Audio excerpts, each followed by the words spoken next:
Welcome back to Streets of Rage 4. This is part 11 and replaying the all 12 stages in the Mania mode run. We are back in the police precinct, although I shouldn't say back in the police precinct because as Gerdad had to mention to me off camera is, yes, the order of events should be clear by the lifetime bonus that you saw at the end of the last part. We recorded the normal mode, we recorded the Mania mode run first, in order to get out of the way what is a still pretty challenging game once we get to the latter stages, as I had mentioned.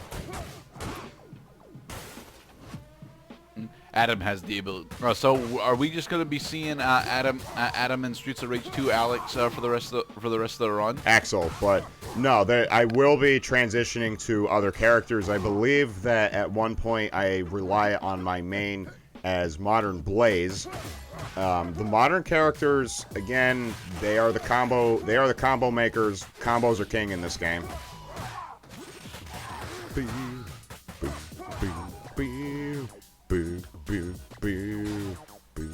So how many times can you do a wall bounce on an enemy before they become impervious to it? You can get a solid wall bounce. What it really comes down to is the timing of when you finish your animations. Because what I end up doing with Modern Blaze later is you dash, you defensive special, and then just by happenstance, the defensive special knocks him away from the wall, so you can't use the wall in order to keep him up. Barney is still an asshole though. He's gonna reach and he's gonna tase with total police and unnecessary brutality.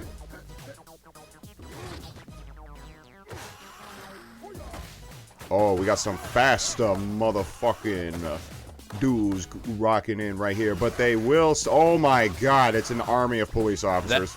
That is an army of dicks. It's a sausage fest in here. I have a pension. We all have a pension.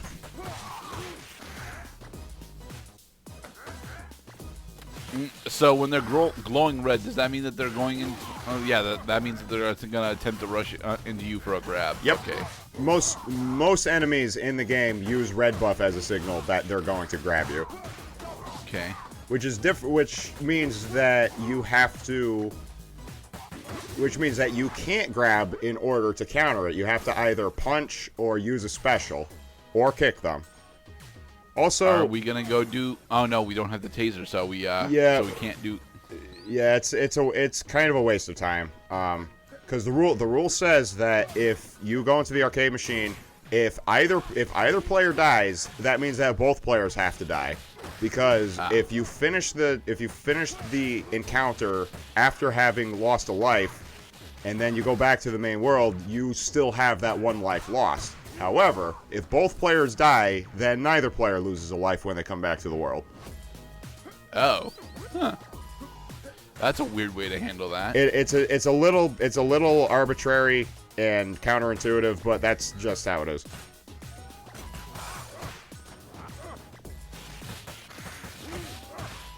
Massive damage. Also, RoboCop reference. Murphy's Law.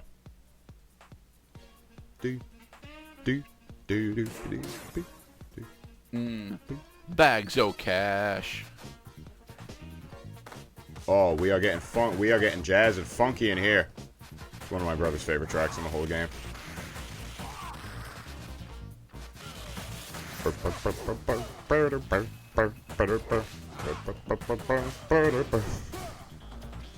Because, you know, this game is all about having a good time beating dudes up. Yep.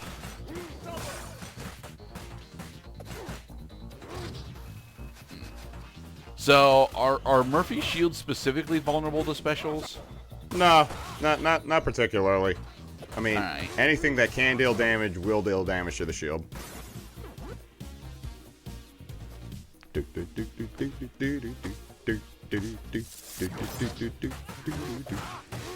Lots of shield dudes. Divide and conquer, my friends. Which is why we're huddling together instead of dividing our forces up. Well, I mean, there's a Murphy on the bottom of the screen who's just doing jack shit right now.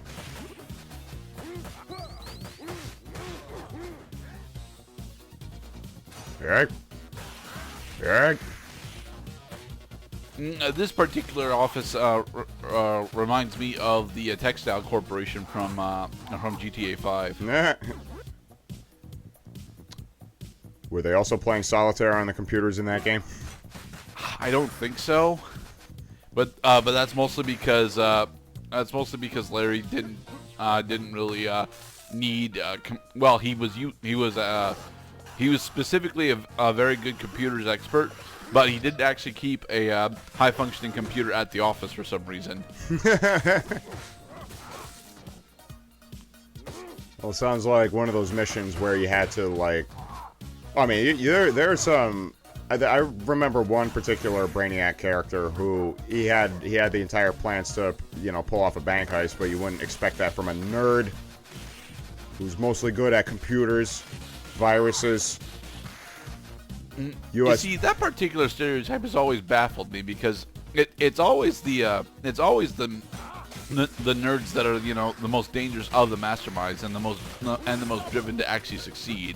So why is it that people don't suspect nerds to have those kind of plans all ironed out? Well, that's because most people, just like in real life, are susceptible to cultural expectations and stereotypes. These lessons are deep-seated and usually cannot be reversed even by observations. Now, do we just skip this room because there are too many Murphys here? I think we just skipped the room because there are too many. Yeah, we skipped the room. Yeah, you could totally just walk into the commissioner's office and skip all that shit. Bang. The commissioner. Got cases on the wall, gonna kick it in the balls. Commissioner.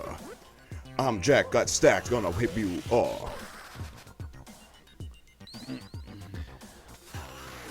He's not turned into Senator Armstrong yet. I mean, he's trying really hard, but he's not turned into Senator Armstrong yet.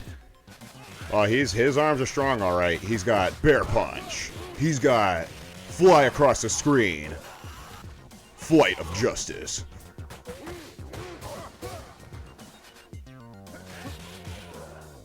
And we will be spending more time with these boss music tracks when we eventually do the boss mode, when we eventually do the boss rush minigame.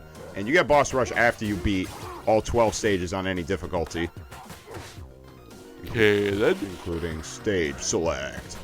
Hell yeah. You can finally iron out your scores because you suck ass at this game.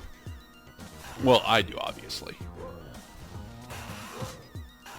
And how well do you think you could do at this game, Mr. Gerdette? I wouldn't play on anything hard on anything above normal. Mostly because it is still an old school style beat 'em up, and I am not good at old school style beat 'em ups. With modern nuances. You say that, but I'm not honestly seeing all that much modernization in comparison to, say, Streets of Rage 2. What, like I said, all you gotta do is first get a main character and then memorize a good way to get combos off. Combos are essential, especially for killing bosses, because most of the damage you're going to be inflicting on bosses at any given time is going to be during a combo series when they are completely helpless. Just like Adam just put the Commissioner in just that.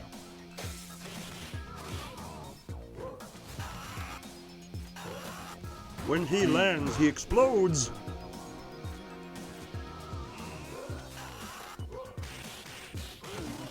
Yeah, that didn't work, Axel. You probably should not try doing that. Yeah, I got another man. Yay. Yay. And the Commissioner has just been fired. Except you didn't do the fire upper. Well, I mean, I tried. I was using my side special, just like in Streets of Rage 2.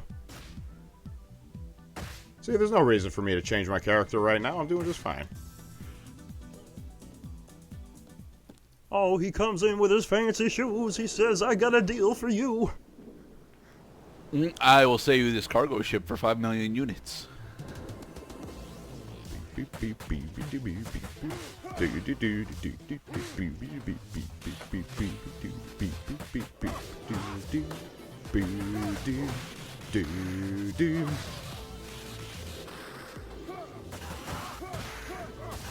No, Adam, you were too close to the barrels. Well, that was technically your fault because you threw a dude into them. I like how Francis has triple kick, and stage 3 with the modern tracks is the first Streets of Rage stage ever that uses a weird kind of time meter arrangement, because it also uses the number 3, and I thought that was pretty cool because it's the 3rd stage.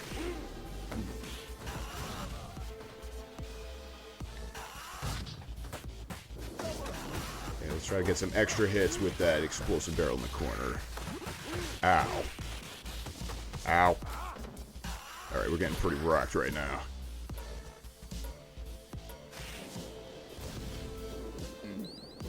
Nope. I get the star move.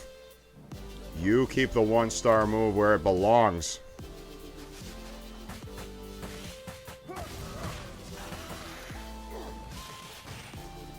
Let's see. This many enemies on screen. Well, now there are not that many enemies on screen. ABM. Always be moving.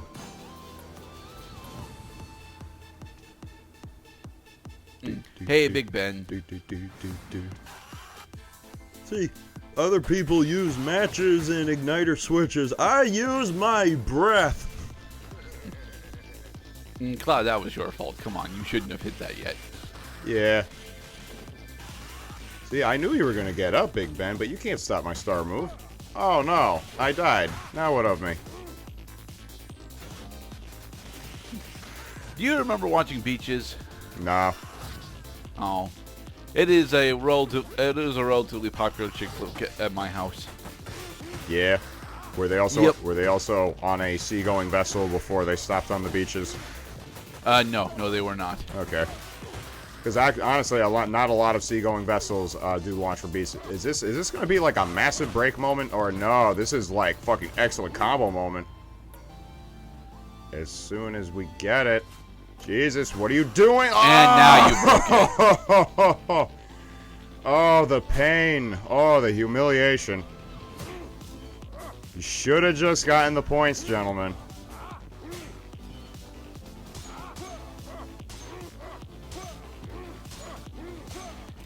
Yeah. So if a chick flick movie and the story's called Beaches, yeah, I think they meet a nice guy at the beach, and he turns out to be just as swell. No, actually. Or maybe he's an asshole, and they're trying to raise social awareness of things that probably should not be happening in our society. Nope, not that either. So what? What is it? Beaches is it's the fake.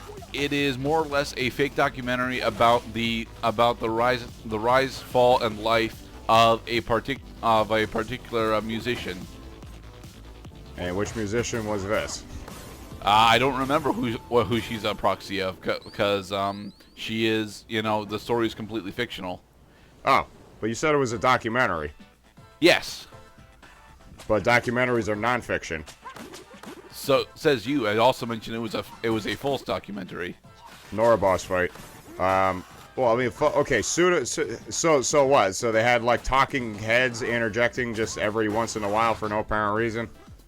She is a intermittent narrator throughout the story for several segments of it. Gerda, there is a difference between being a narrator and being a commentator. This is true. This is very true.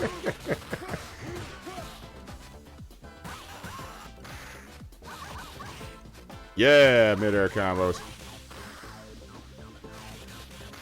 Well, so Blaze's defensive backflip, is that the best move that you guys have found in order to keep enemies airborne? No, there are lots of ways to keep enemies airborne. I mean, hell, you should see how some people do when you got like the elevator glass windows from Thank You for Holding Her in Place, Adam. You got like, okay, that wall of nails right there actually is a great example of a way you can keep an enemy airborne, because it applies a hit that makes the opponent stand in the air for a second, not able to move. And with friendly fire off, you can get some ridiculous fucking airtime. In the next part, because we do have friendly fire, we are gonna try to keep our heads above the water.